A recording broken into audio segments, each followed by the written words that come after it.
How much do Americans know about President Obama's accomplishments or the Republican presidential candidates? Jesse Waters in Jesse Waters' World hit the streets to find out. What do you guys think about Marco? Hello. Marco Rubio. Never heard of him. He's a Republican senator out of Florida. I don't like him.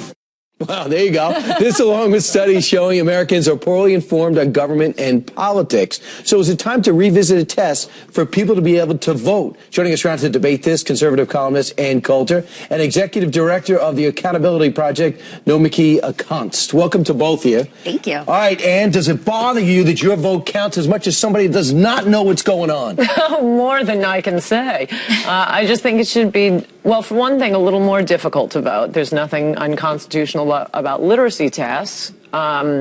Instead, we have ballots being given in 124 different languages, and I'm pretty sure Senate debates will not be taking place in Urdu. I'm pretty sure. So what are they voting on?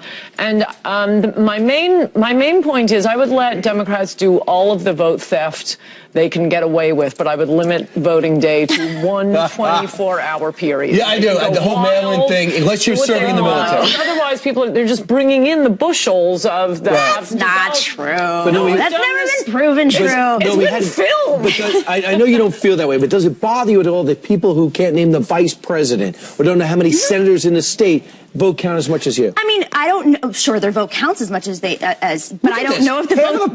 They're not actually voting, though. Only 36% of the population is voting, and that's the lowest ever. Not one state this past election went over 60%. We have a civic crisis in America, but that's not. We shouldn't block people from voting. We should be investing in civic education. And since 1960, we have cut civic education. I agree.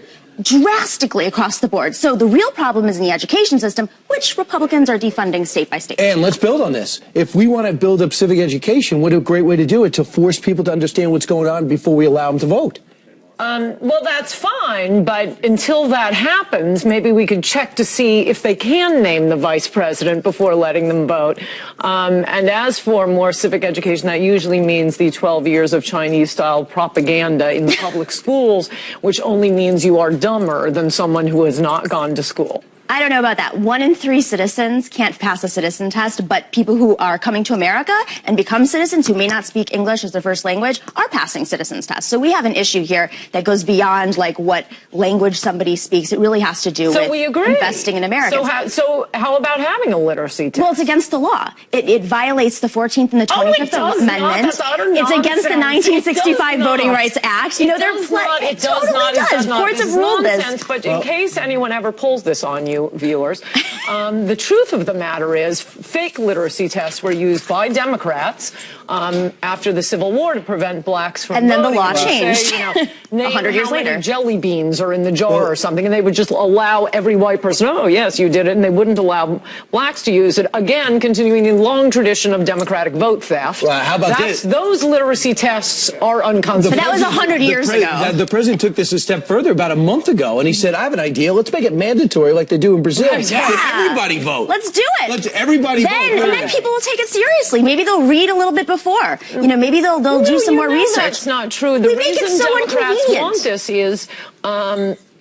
a completely ignorant voter better for the Democratic Party or the Republican Party? I say the Republican Democratic Party. Well, weirdly, though, you're the one pushing for totally ignorant voters. Nomi and Ann, this is a great debate. And Ann, I cannot wait for your upcoming book, Adios America, coming up in just a couple of weeks. June 1st, and I hope I'll be here. And by the way, we could have discussed this subject in the 8 o'clock hour. Okay, fine. Wow. Great. We can agree on that.